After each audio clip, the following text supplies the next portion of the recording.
Eh bien, bonjour et bienvenue dans cette vidéo qui va parler de comment bien tourner une page, finalement, pour en ouvrir une autre.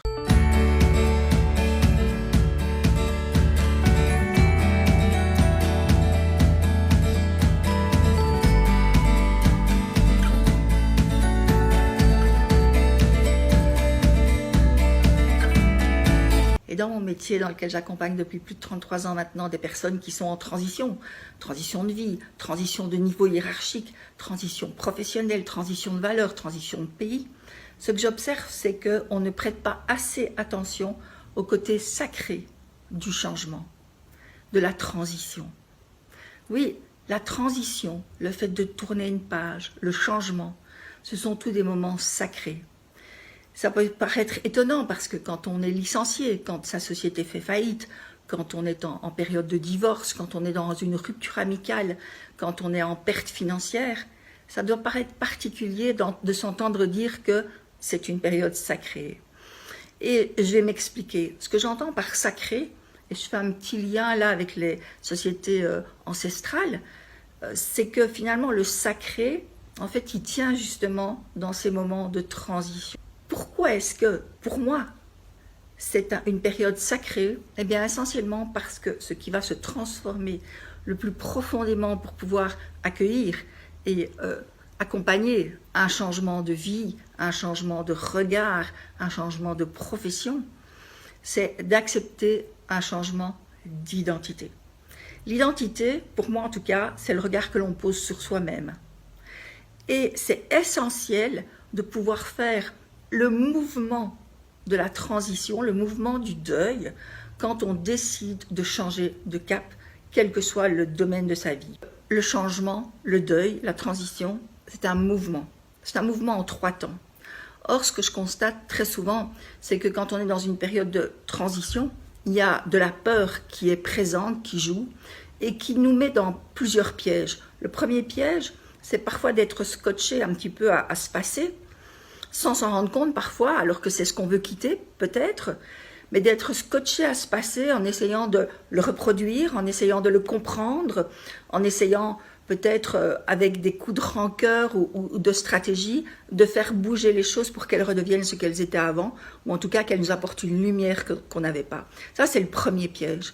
Le deuxième piège, c'est de se précipiter dans le futur et de se dire « je dois y aller, j'ai perdu mon temps, c'est maintenant ou jamais ». Et ça, ce serait vraiment une erreur fondamentale parce que ce n'est pas un mouvement. Or, la transition, elle est inscrite dans nos gènes depuis qu'on est tout petit. Je viens de voir maintenant mon petit-fils qui se lève et qui commence à marcher. Il est en pleine transition et c'est inscrit dans ses gènes. Il a vraiment pour ça travaillé inconsciemment, évidemment, toute une série de périodes. Mais la première période, en tout cas pour nous qui voulons changer quelque chose dans notre vie et donc tourner une page, que cette page soit imposée ou que cette page soit voulue, ça ne change pas grand-chose au fait qu'il y a un temps d'arrêt à créer. Le premier temps d'arrêt, c'est un petit peu comme si vous êtes au milieu du gué et où vous pouvez vous entendre vous-même, où vous pouvez écouter votre corps pour vous dire quelles sont les tensions qui existent par rapport à ce mouvement, par rapport à ce moment. Si on se précipite dans le passé ou dans le futur, on n'a pas l'occasion de s'écouter dans ce qui est en train de se vivre pour nous. Et le corps, il a besoin aussi que l'on prenne soin de lui parce que c'est lui qui va être le temple pour créer cette transition. Donc le premier temps, c'est d'accepter qu'on est là. On est là. C'est l'acceptation. Oui, c'est comme ça. Voilà. La vie nous a amenés là. La vie a fait qu'il fallait vivre ce moment. Première étape. Et donc, c'est accepter aussi toutes les émotions qui vont venir et qui vont se joindre à la compréhension et à l'acceptation de ce moment. La deuxième étape, c'est d'accepter que l'on dit au revoir à quelque chose. Au revoir à quelque chose, c'est pas au revoir à un homme ou à une femme. C'est pas dire au revoir à une société parce qu'on a été licencié. Ce n'est pas dire au revoir à une maison qu'on doit quitter parce qu'on a fait faillite, par exemple. Non. Ce n'est pas à ça. On ne dit pas au revoir à des situations ou à des personnes. Ce à quoi on dit au revoir, c'est à une partie de soi. C'est à une partie de son identité. Si je suis licenciée d'une grosse boîte où j'étais dans une fonction de management avec un certain pouvoir, je ne dis pas au revoir à ma société. Oui, bien sûr, aussi, je dis au revoir à mes collègues. Mais essentiellement, ce à quoi je veux dire au revoir, c'est à la partie de moi qu'il fallait que je lâche dans cette transition, dans ce changement. C'est ça, tourner une page. C'est être bien conscient de la partie que je laisse derrière moi. Par exemple, si je divorce et que j'ai encore des enfants qui sont en âge, en âge d'être à la maison, mais ce à quoi je dis au revoir, bien sûr, c'est à mon mari et au fait qu'il ne sera plus là tous les jours. Mais c'est peut-être aussi à mon modèle familial que je dis au revoir et à ma place dans ce modèle familial. Si je dis au revoir à un métier de salarié et que je veux me lancer comme indépendant, ce à quoi je dis au revoir, c'est à mon identité de salarié qui est responsable d'une entité qui est bien définie, qui a aussi un responsable, qui a des objectifs qui lui sont donnés, qui a un salaire qui arrive tous les jours. Donc c'est une forme d'identité qui est représentée par ce statut de salarié. Et c'est vraiment être conscient de ce à quoi je dis au revoir. Quand je dis au revoir à toute cette partie peut-être de statut de salarié dans lequel j'avais une forme de confort, une forme, même si c'est parfois inconfortable, mais j'avais quand même une forme de confort, une forme de sécurité, une forme de choses qui venaient vers moi spontanément, comme les formations qu'on me proposait, comme le planning des jours de congé, etc. C'est à ça que je dis au revoir, c'est à cette partie peut-être de dépendance. Quand je travaillais récemment avec quelqu'un qui avait quitté une personne toxique dans son entourage, mais ce à quoi elle dit au revoir, ce n'est pas à cette personne toxique, c'est à la partie d'elle-même qui a accepté cette toxicité. C'est à la partie d'elle-même qui était OK avec le fait d'être maltraitée. Mais une fois qu'on se dit ça, et qu'on est ici, au milieu du gué, on peut dire au revoir à cette partie de nous qui n'est plus, qui est obsolète en fait, qui fait plus partie, qui ne devrait plus faire partie en tout cas de notre histoire là maintenant.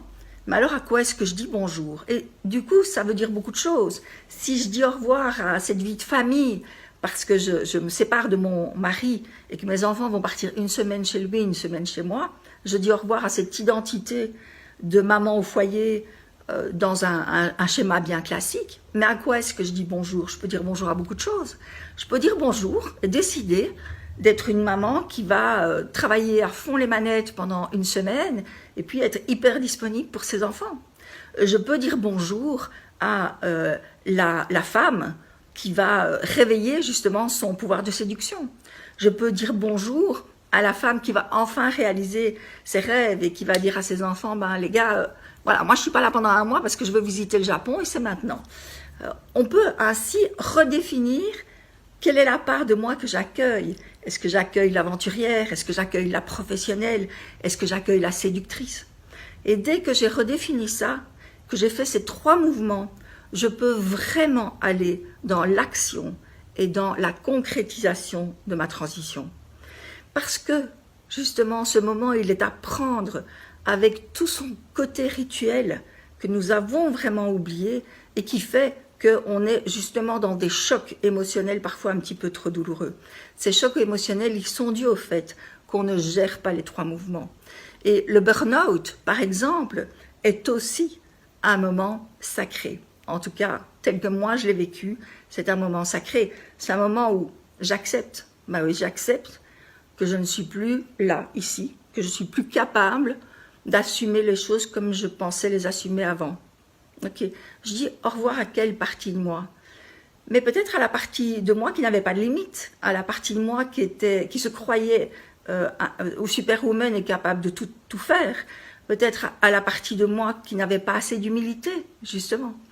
Et donc, à quoi est-ce que je dis bonjour? Mais peut-être que je peux dire bonjour maintenant à la femme qui va respecter ses limites, à la femme qui va apprendre à dire non, à la femme qui va redessiner un boulot dans lequel elle se sent bien, entourée avec des bonnes valeurs et avec des personnes qu'elle a vraiment envie d'accompagner. Vous voyez, en fait, c'est ça qui est important, c'est vraiment de pouvoir réinventer, même si ce n'est pas tout à fait un mot que j'aime bien, mais recréer notre futur en acceptant que la transition, c'est un mouvement. Alors, comment bien tourner une page pour accueillir la nouveauté? Mais en acceptant de faire ces 3 mouvements. 1, j'écoute ce que je suis au présent. 2, je définis la partie de moi que je peux commencer à laisser partir. Et 3, je définis et j'accueille la partie de moi que aujourd'hui j'ai envie d'accueillir et d'intégrer dans ma vie. Voilà, j'espère que cette petite vidéo vous a plu. Alors, si elle vous a plu, n'hésitez pas à vous abonner. Et puis, regardez-la en dessous parce qu'il y a un programme qui parle justement explicitement de ça. À très vite, à bientôt.